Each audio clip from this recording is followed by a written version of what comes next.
તો હાલો મિત્રો, અમારી યુટ્યુબ ચેનલમાં તમારા બધા મિત્રોનું દિલથી સ્વાગત છે। તો અમારો વિડીયો જોવા બદલ ખૂબ ખૂબ આભાર। તો મિત્રો, આજે તમારી માટે નવો વિડીયો લઈને આવી ગયા છીએ। તો મિત્રો, આજે આપણે પાવભાજી ઘરે બનાવવાના છીએ। તો કઈ રીતે બનાવી એ આજે તમને બતાવીશું। એકદમ સીધી અને સિમ્પલ રીતથી આપણે પાવભાજી બનાવવાના છે, ઘરે આસાનીથી બનાવી શકીએ। તો વિડીયોમાં આગળ સુધી બન્યા રહેજો, કઈ રીતે બનાવી એ તમને આજે બતાવીશું। તો મિત્રો, આપણે પાવભાજી બનાવવા માટે જો આપણે હું બકાલું લીધું એ તમને આજે બતાવીશું। તો શાકભાજીમાં જો મિત્રો, આપણે પહેલાં લીધી છે કોબી, પછી મરચાં લીલા, ટમેટા, 3 રીંગણા, પછી આપણે સપટી ને 3 લીંબુ, અને બીજો આપણે તમને બતાવીએ 2 નાની સાઈઝના બટેટા છે, 3 ડુંગળી લીધેલી છે, 1 આદુનો ટુકડો ને દૂધી અને ફ્લેવર અને ધાણા। તો એ આપણે મિત્રો ધોઈ લઈશું બકાલું બધું। જો આપણે બકાલું પહેલાં ધોઈ લઈએ।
તો જો મિત્રો આપણે બધું બકાલું બધું સુધારી નાખ્યું છે.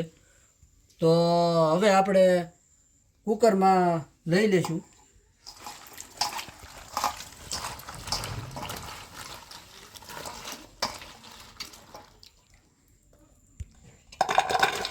કુકરમાં નાખી દેવાનું છે બધું બકાલું. તો શાકભાજી જો બધી આપણે એક કુકરમાં લઈ લીધી છે. તો એમાં જો આપણે એક કળશો નાખશું પાણી,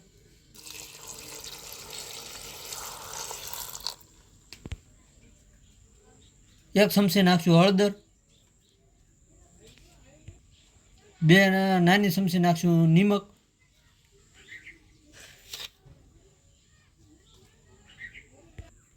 તો હવે જો આપણે હળદર, પાણી અને મીઠું નાખી દીધું છે. તો હવે આપણે કુકર આપણે ઢાંકી દઈશું અને આપણે મિત્રો એક સીટી વાગવા દેવાની છે.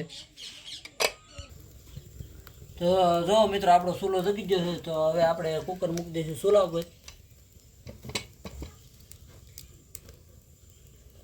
તો આને આપણે એક સીટી વાગવા દેવાની છે. તો મિત્રો જો આપણે એક સીટી વાગી ગઈ છે. તો હવે એને આપણે ઉતારી લેવાનું છે ચૂલા ઉપરથી. તો જો આપણે ચૂલા ઉપરથી ઉતારી લઈ.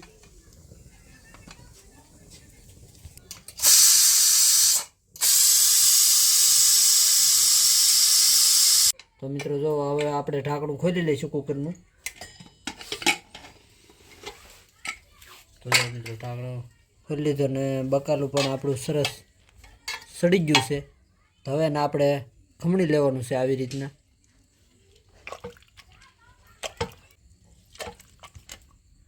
તો જો સરસ આપણે પાવભાજી મિક્સ થઈ ગઈ છે. તો હવે આ મૂકી દઈશું આપણે સાઈડમાં. તો મિત્રો હવે જો આપણે મૂકી દઈશું તવી પાવભાજી બનાવવા માટે. તો પહેલાં મિત્રો નાખશું તેલ આપણે.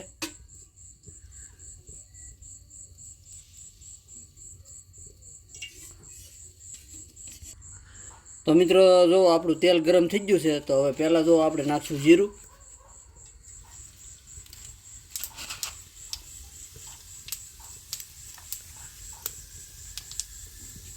આપણે હિંગ. તો મિત્રો હવે જો નાખશું એમાં ટમેટા આપણે, થોડાક નાખશું લીલા મરચાં,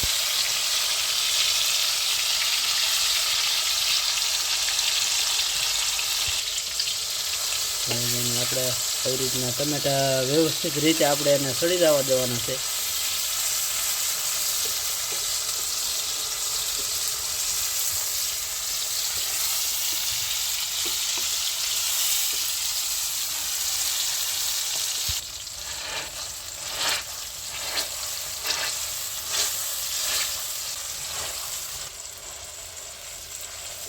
તો મિત્રો આપણે જો ટમેટા આપણા સડી ગયા છે. તો હવે એમાં આપણે જે કાંઈ શાકભાજી આપણે પાવભાજી બનાવવા માટે શેડવી છે. તો એ હવે આપણે એમાં નાખશું શાકભાજી. તો હવે જો આપણે નાખી જે કાંઈ આપણે શાકભાજી સડી ગયેલી છે એ આપણે એમાં નાખવાની છે પહેલાં.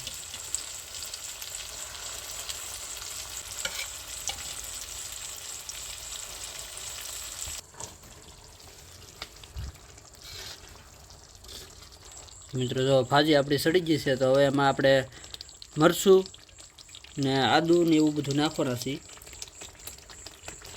તો હવે જો આપણે એક ચમચી નાખી છે હળદર, એક ચમચી નાખ્યું છે આપણે ધાણા જીરું પાવડર, એક ચમચી નાખ્યું છે આપણે જીરું, એક ચમચી નાખ્યું છે આપણે લાલ મરચું,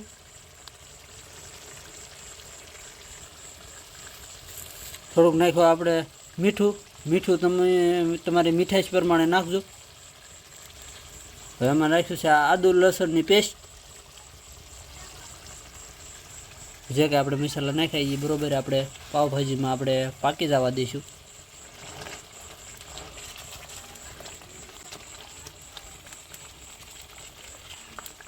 તો આપણે પાવભાજી જો સડી જ છે. તો એમાં આપણે જો ગરમ મસાલો નાખવાનો છે પાવભાજીનો.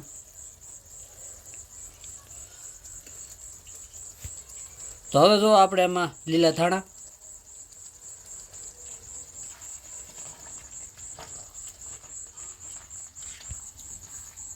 તો મિત્રો જો આપણી પાવભાજી બની જ ગઈ છે, તો હવે એને આપણે ચૂલા પરથી ઉતારી લઈશું.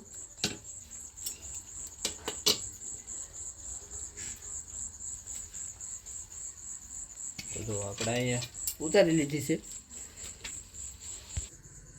તો મિત્રો જો આપણે પાવભાજી સરસ મજાની ઘરે આસાનીથી બનાવી નાખી, તમને પાસે આવીને બતાવું મિત્રો. તો જો મિત્રો આવી આપણી પાવભાજી બની છે. તમને જો સરસ મજાની આપણે સલાડ છે, પાવ અને ડુંગળી અને લીંબુ. તો મિત્રો પાવભાજી આપણે બનાવવાની રીત તમને કેવી લાગી એ કોમેન્ટ બોક્સમાં કહેજો. ને વિડીયો મિત્રો તમને સારો લાગે તો લાઈક, શેર અને સબસ્ક્રાઈબર કરજો. તો વિડીયો અહીંયા પૂરો કરશું. ફરીથી મળશું નવા વિડીયોમાં.